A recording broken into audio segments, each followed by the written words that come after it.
a little bit. Maybe now that they're friends, he hangs out. But who knows? But who knows? Anyway, Favre getting up to close to time when he'll be being inducted into the Pro Football Hall of Fame. But speaking of the Green Bay Packers, one interesting thing I heard the other day, I think it was written in the Milwaukee State Journal, that JS Online or whatever, Journal Sentinel, Milwaukee Journal Sentinel, there we go, got it right, that Davante Adams might have a hard time finding his way on the roster this year, and I know there's a lot of Packer fans out there that would be like, hell yeah, Davante Adams finally gone, after 2 years of just brutal hell that he put you through, I guess. But really, I think it's probably going to be it was more of a statement, maybe more of something he overheard, and maybe they want to get it out there in the media, that so it lights a fire under Davante Adams' ass more than anything else, because I find it hard to believe what they see in practice and how it couldn't quite correlate to the football field, and you got to wonder why. And some players, I mean, and it could for Davante, that it just doesn't happen. And sometimes you gotta let receivers grow. I mean, you gotta give these young guys a chance to develop. I mean, Terrell Owens. I mean, you go back to that. Packer fans should almost know this firsthand. Terrell Owens back in 1998 in that NFC wildcard game at San Francisco, he was dropping balls left and right in the first 3 quarters of that football game. But once it was time to get hot at the end of the game, he was able to do so. And of course, we've seen what happened in his career. Besides the craziness, he was one of the better wide receivers, if not of all time. Probably could have been better if he would have kept his head on straight, but he did not. But anyway, it's for Davante. Again, I think it's just to light a fire under his ass, to kind of keep him in the right direction as far as what we want to see, what you can do on the practice field. We've seen some, in the Packer family night, him making some highlight catches, and Ty Montgomery too, and that's what I was telling the wife here too earlier, that it's funny because a lot of these Packer fans, they see Ty Montgomery being the answer. Well, you remember, he didn't catch that many balls. He didn't play that big of a role in the offense last year that we even have that part of the book written where, I mean, he could come out and struggle just as bad as Davante Adams. And we should also give him the opportunity to learn too.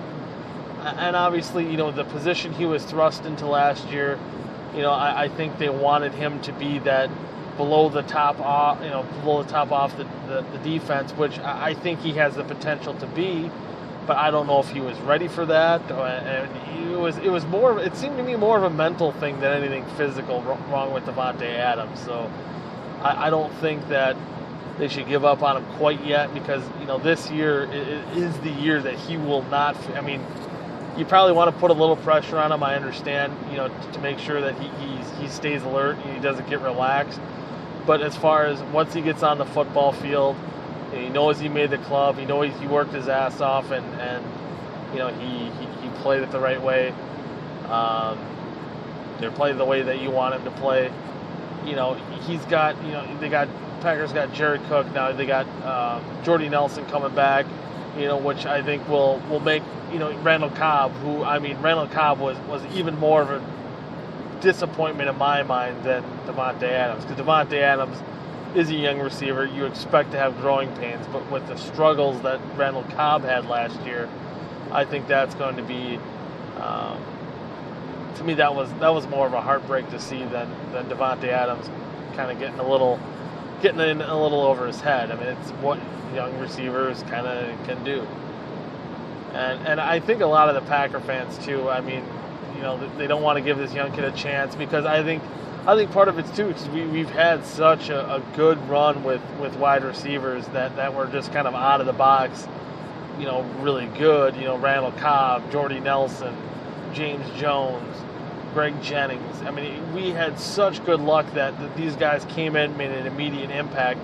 And sometimes it's just not the case. Sometimes these guys need, a few years to develop. And again, going back to what I was originally trying to say, I think a lot of the Packer fans don't like him because he's not that typical Packer receiver that we see, come out of the box good. And I think they want to see guys like Jared Abadaris, a Wisconsin boy, which I would love to see Jared Abadaris, make the team and prosper and play well. But I think, if you were a GM and you were really going to look at these wide receivers you have on that roster right now, I think Abadaris is going to be the one that has to prove himself the most. And more so, I mean, he played good in that wild card game, and a lot of times when he was on the field, for the role that he played, he fit it perfectly. He came out of the box, doing what he had to do, played his role well, but he hasn't remained healthy. He has had concussions. Concussions are a big thing with him too. You go back to what we were talking about, Dale Jr. You almost kind of wonder that if Abadaris even suffers another concussion or something that sets him back, especially if it is a concussion. He's had concussions back in the day at Wisconsin that maybe you'd think, well, I might have to, hang it up. We tried. You got to play for the Packers, your hometown team. Good for him, but it might be time to wrap it up at that point. But, I think that's why Davante Adams, I guess, gets a little bit of the heat that he does. So with that, we got, I don't have a whole lot more to talk about. We had the British Open. Phil Mickelson, last I heard, was still winning. I'm sure it's going on right now as I'm driving here back to Wisconsin. Phil Mickelson, Rudy's boy, old handy dandy lefty, almost had the record of the best round in major history with he had 63, barely missed his putt to get 62, but still Phil looking pretty strong so far, and we'll see what happens to that. Still a couple days left here. I think they're playing technically the Saturday round, so we'll have today's round and then tomorrow, and see if he can hold off and win another major at his age. Kind of coming back and playing pretty strong. Kind of cool to see. I heard our buddy Dan Casper, who has his Luke and the Captain show on 790 Way. I think it's out of Eau Claire. I think I got that station right. He tweeted the other day, and we hear this every time Tiger Woods is not in a major tournament. Do you care what's going on?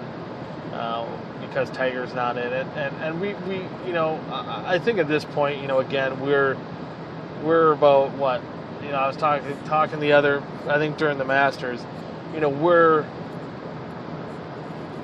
what is it? I'm trying to think, 7-8 years or whatever it was since Tiger Woods was really, really relevant. I know he had a good couple years after he came back with his sex allegations or whatever, but I think we should be used to Tiger Woods either not showing up, or when he does show up, not showing up. He just hasn't played well. So he hasn't, even when he's been in these tournaments, it's been anticlimactic because he hasn't made it as exciting as maybe hoped for. So, and thinking, again, I'm not saying that he can't win a tournament again, or maybe somehow fluke his way into winning a major, but we're not going to see old Tiger come back. I just don't see, there's too many quote unquote maybe physical ailments, maybe more so mental ailments that are bothering him. We're not going to see him come back, and I think we don't have that one dominant dominant player, but I think there's still some good draws with, again, Jordan Spieth, McIlroy, Bubba Watson. I know more golfers now than I did back in the Tiger Woods dominant era. They did have Phil Mickelson and Vijay Singh. I could rattle off those names, no problem. But still,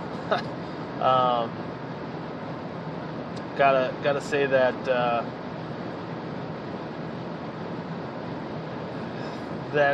more golfers probably. And again, you can credit that to Tiger Woods. Kind of putting the PGA Tour on the map. Otherwise, you probably had just a handful of golfers that you've heard of, and some of these golfers, I guess that you know of now, like Phil Mickelson, Steve Stricker here in Wisconsin. They're relevant because they were around Tiger Woods era, but still, I think there's a lot of storylines that can move on. It's kind of like what you got to do.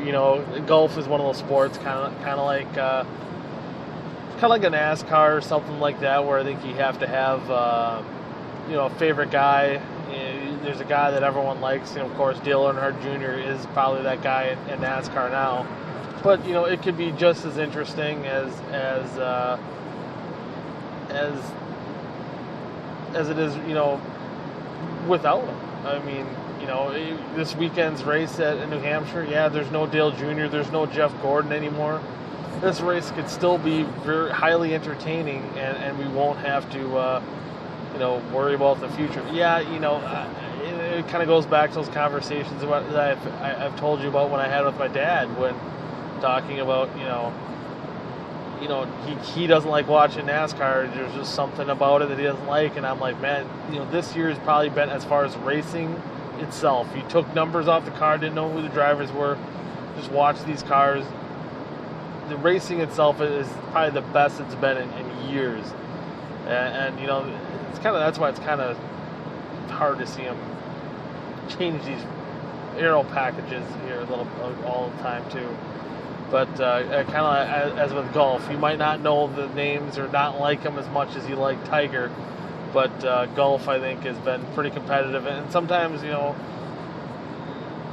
some people might not like the parody, some people do, so it's kind of hard to say. But anyway, as far as me talking about parody, with that being said, I do hope Phil wins, which it's been a while for Phil since he's won a major. I think it's been about 3 years. But we'll see if he can pull it off again. It'll be semi-parody-rific, I suppose. So we'll see. But other than that, I don't have a whole lot more to talk about. Kind of late in the week here. But if there's anything you think you want to talk about on next week's program, if you want to critique me on this week's episode, I do have to say, I'm doing this at about 75 miles an hour and at 4 in the morning. So, be easy on me. But anyway, you can get a hold of me on Twitter at ST920 at twitter.com. Of course, on our Facebook page at facebook.com/ST920. And of course, you can follow along with us all week long too on our blog. We will have the NASCAR Sports Talk 920 NASCAR pick up standings after New Hampshire here. We'll get the picks up there too as soon as possible. If you hear my voice kind of shaky and rumbly, it's because I'm running over bumps. And did you ever do that as a kid when you hit bumps? I'm sure you did. But anyway, again, yes, go to our website, blog at sportstalk920.blogspot.com. But until next time, you can find out, probably again, best place to find out what time our show is going to be next week. It will be on our Facebook page. But everyone else, besides that, everyone have a good weekend. Get some sleep, all of you, which is what I hope to do here soon. But thank you all for listening to this episode of Sports Talk 920. Until next time, good night now.